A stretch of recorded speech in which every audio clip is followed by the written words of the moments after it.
विवेक चूड़ामणि श्लोक संख्या 30। वैराग्यं च मुमुक्षुत्वं तीव्रं यस्य तु विद्यते तस्मिन्नेवार्थवन्ताः स्युः फलवन्ताः शमादया।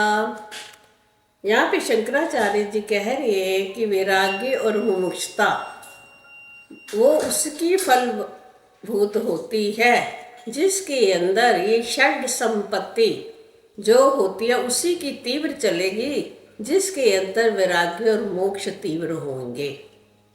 जब तक हमारा वैराग्य और मोक्ष की इच्छा जो होती है वो तीव्र नहीं होगी, तब तक ये शम दम तितिक्षा उपरति श्रद्धा समाधान ये जो 6 संपत्तियां हैं, जो साधन हैं, वो तभी तेज होएंगे जब हमारे अंदर वैराग्य होगा और मोक्ष की इच्छा होगी। ये इसका साधारण सा अर्थ है। अब हम लेंगे किसको कह रहे हैं शंकराचार्य। शंकराचार्य जीवात्मा को कह रहे हैं कि हे जीवात्मा, जब तक तेरे अंदर ये मुक्षता और वैराग्य नहीं होगा तो जो तू साधन, जो षट संपत्ति साधन है, वो भी तेरे फलीभूत नहीं होंगे, उसका फिर तुझे कोई फल नहीं मिलेगा। अब सबसे पहले हम जीवात्मा, जिसको पुरुष, जिस पुरुष की, जैसे कहते हैं ना, पुरुष क्या है? जीवात्मा। तो जीवात्मा क्या है? माया। 3 चीजें, ईश्वर, परमात्मा और जीवात्मा। ईश्वर क्या है? माया विशिष्ट ईश्वर, और माया के अधीन जीव, और परमात्मा जिसमें दोनों ही, ना माया है ना माया का विशिष्ट है। कहते माया विशिष्ट की जो उपाधि है वो निकाल दी जाए और जीव की उपाधि माया निकाल जाए, जो शेष बच जाता है वही परमात्मा होता है। परमात्मा एकदम शुद्ध ब्रह्म होता है, उसके भीतर कुछ नहीं होता। अब बताओ, अब हम सब माया से जुड़े हुए हैं क्योंकि हमारी उपाधि ही माया है। अब माया को कैसे त्यागे? देखो, माया त्यागने की सरल तो है नहीं है। उस माया को त्याग करने के लिए यहाँ हमें संत महात्माओं ने बहुत सारी युक्तियाँ बताई हैं। सबसे पहली युक्ति संत महात्माओं ने हमें बताया कि आप वैराग्य मैंने वी जमा राग वैराग्य। आपको क्या करना है? जितना भी ये भौतिक संसार है, ये ज़रा जो भौतिक संसार कह रही हो, आध्यात्मिक नहीं कह रही हूँ, भौतिक संसार जिसमें आप रह रहे हो, उसमें क्या है? एक तो वस्तुएं हैं, संसार की चीज़ें, और प्लस क्या है? व्यक्ति। भौतिक संसार में जितने व्यक्ति हैं और जितनी वस्तुएं हैं, उसको मन से बिल्कुल भी इच्छा ना करना, मन से उसको हटा देना, वो निस्पृह कर देना मन को, वो असली वैराग्य होता है। अब देखो, वैराग्य भी कई प्रकार के होते हैं ना। असली वैराग्य ये होता है कि आप संसार में कार्य करते हुए आपके मन में किसी भी विशेष व्यक्ति, चाहे आपका बच्चा ही क्यों ना हो, और संसार में जितनी वस्तुएं हैं उसमें आपकी बिल्कुल भी इच्छा ना हो, वो होता है असली वैराग्य। परंतु हम लोगों का ऐसा नहीं होता। चलो, हम वस्तु से तो फिर भी वैराग्य कर सकते हैं, परंतु व्यक्ति से नहीं कर सकते। व्यक्ति में भी आम व्यक्ति से कर सकते हैं, जो हमारा संबंध जुड़ा होता है उसमें हम नहीं कर पाते। यही मोह होता है, उस मोह में हमारी अटैचमेंट होती है। भगवान ने यहाँ पर किसी व्यक्ति के लिए प्रेम करने के लिए मना नहीं किया। भगवान कहते हैं सभी प्राणी मेरा स्वरूप है, तुम सबसे प्रेम करो पर आसक्ति नहीं करो। यानी अपने में, तो हमारे जो अपने होते हैं, संबंधी कह लो, या हमारे बच्चे होते हैं, उसमें हमारे को अटैचमेंट होती है। परमात्मा ने कहा प्रेम करो, अटैचमेंट मत करो।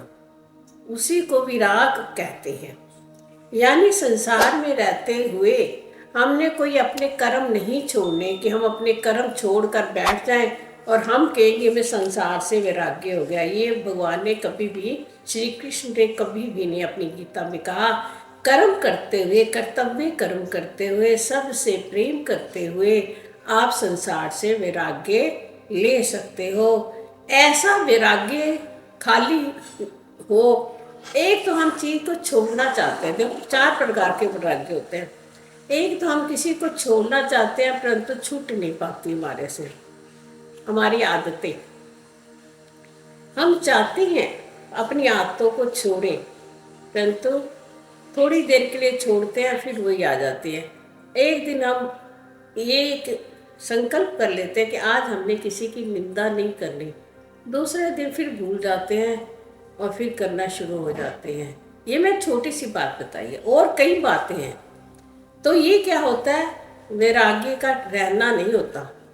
वैराग किया थोड़ी देर के लिए तो ये वैराग्य नहीं होता। दूसरा वैराग्य वो होता है कि हम छोड़ना चाह रहे हैं संसार को परंतु संसार हमें नहीं छोड़ता, है ना। हम कई बार संसार को छोड़ना चाहते हैं परंतु जो विषय होते हैं विषय हमें छोड़ते ही नहीं है। संसारिक ज्ञान इंद्रियों के जो विषय होते हैं उनको छोड़ना चाहते हैं। ज्ञान इंद्रिय भी अपने आप हट जाती है थोड़ी देर के लिए, ऐसी बात नहीं है। आंख बंद कर लेते हैं, कान बंद कर लेते हैं, जीवा बंद कर लेते हैं तो ज्ञान इंद्रियां को हम थोड़ी देर के लिए संयमित कर लेते हैं, उसका विराग कर लेते हैं, परंतु उसके पीछे जो मन छुपा हुआ है ना वो उसको स्मरण करता रहता है।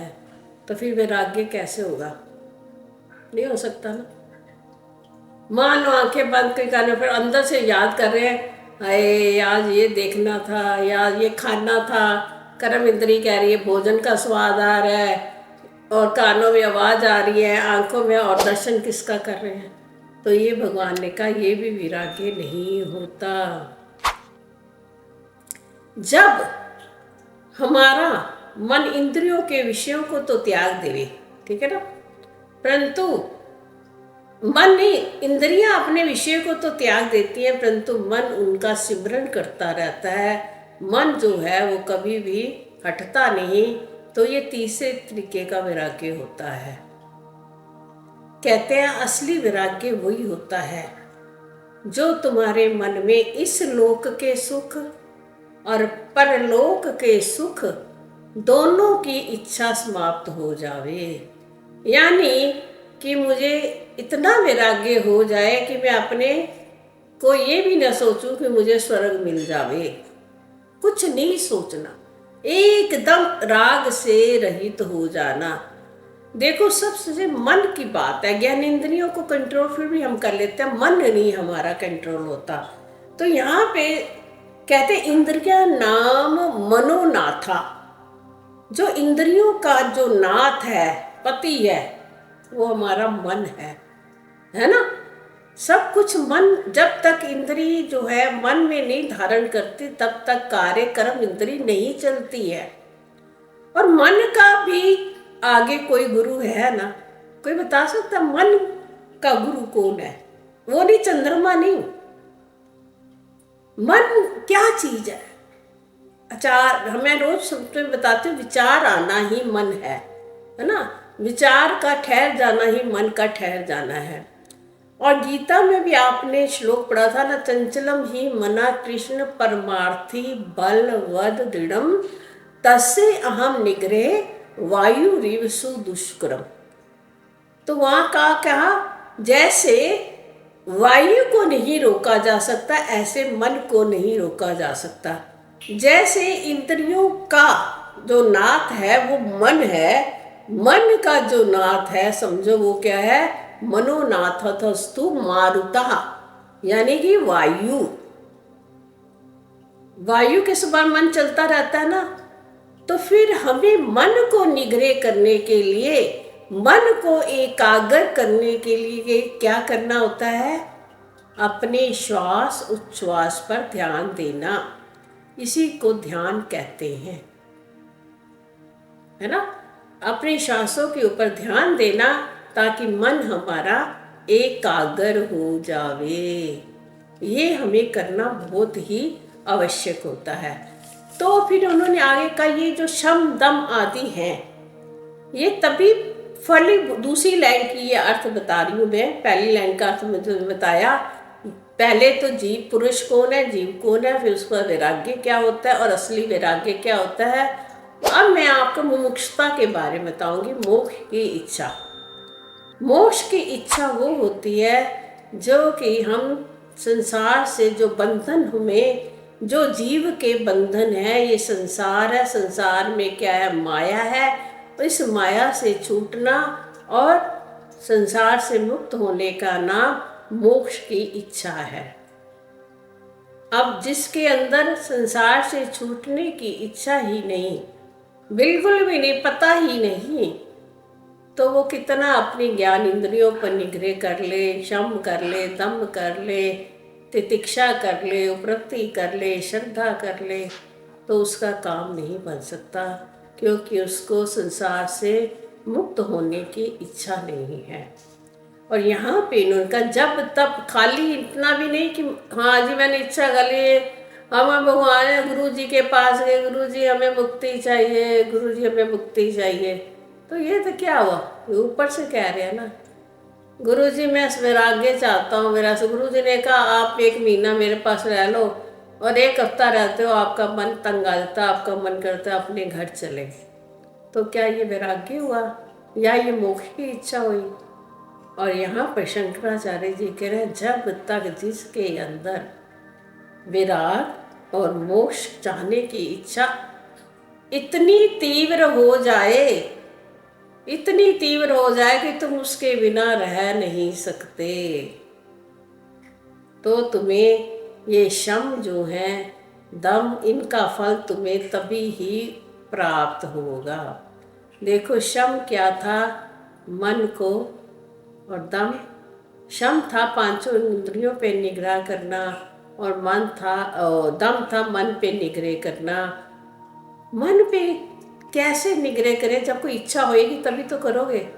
मन पे तभी तुम्हारा निग्रह होगा जब तुम्हें मोक्ष की इच्छा होएगी, जब तुम्हारा संसार से वैराग्य होएगा, नहीं तो मन अपना कार्य करता रहेगा। ये मैं इसलिए समझा रही हूँ, हालांकि आपको पता है, परंतु यहाँ पे ये लिंक है मोक्ष और वैराग्य के साथ। जब मोक्ष और वैराग्य के साथ इसको हम तुलना कर रहे हैं, तो फिर यहाँ पे क्यों नहीं होता शम दम जो हमारा सफल, जब तक वैराग्य और मोक्ष की इच्छा नहीं होती।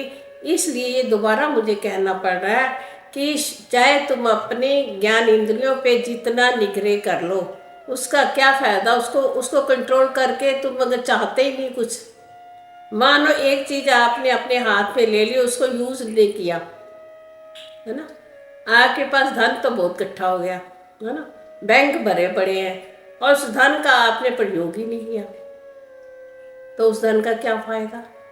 ऐसे ही शम दम तो आपने अपने अंदर इकट्ठे कर लिए, परंतु उसका जो विराग नहीं आया संसार से, उस शम दम का भी कोई फायदा नहीं है। उपरति संसार से रत नहीं हुए, परमात्मा के साथ बैठे नहीं, तो फिर शम दम और उपरति का भी कोई फायदा। आप संसार में इतना कुछ सहते रहते हो, यानी कि आप देखो कोई घर में एक सास जो होती है कई बार अपनी बहू को बहुत ही पीड़ित करती थी, आजकल के ज़माने, पिछले ज़माने, वो सहती रहती थी तितिक्षा। क्या वो सह कर ये चाहती थी कि मैं संसार छोड़ दूँ? नहीं चाहती थी ना, फिर भी अपने पति के साथ ही रहना चाहती थी। तो फिर ऐसी तितिक्षा का भी क्या फायदा कि तुम्हारे अंदर संसार से विराग ना आए। अगर तुम्हारे को शुरू से संसार से विराग होता और तुम्हारे को मुक्ति की इच्छा होती, उस जीवात्मा को जो कि इतनी पीड़ित हो रही है संसार में, तितिक्षा मैंने इतना कुछ सह रही है, परंतु फिर भी इच्छा नहीं है, तो फिर उसका कुछ नहीं बन सकता, वो फिर संसार रूपी बंधन में पड़ी ही रहेगी। ये छोटा सा एग्जाम्पल दिया मैंने। अब तीसरा था श्रद्धा। अब उसकी परमात्मा पे श्रद्धा ही नहीं, और श्रद्धा तब होती है जब संसार से वैराग्य हो। वैराग्य होगा तभी तो हम किसी के पास जाएंगे, किसी के ऊपर श्रद्धा, ग्रंथ के ऊपर श्रद्धा करेंगे। श्रद्धावान लभते ज्ञानम तत्परा संयतेन्द्रिया, कहती है ना गीता, कि श्रद्धा होएगी तो आपको ज्ञान की प्राप्ति भी होगी। श्रद्धा तब होगी जब वैराग्य उत्कंठित होगा और मोक्ष की इच्छा बहुत ज्यादा तीव्र होगी। यानी कहने का तात्पर्य इनका यही था कि आपके पास ये 6 संपत्तियां, ये धन है, परंतु मूल कारण जो है उसका आपके पास वैराग्य नहीं है, आपके पास मोक्ष की इच्छा नहीं है, तो ये आपके कभी भी चरितार्थ और फल देने वाले नहीं होंगे। अगर इनका फल तुम्हें चाहिए, 6 का, तो आपको अपने मन के अंदर क्या करनी है, तीव्र वैराग्य को जागृत करना है और तीव्र गति से मोक्ष प्राप्त करने की इच्छा आपके अंदर जागनी चाहिए।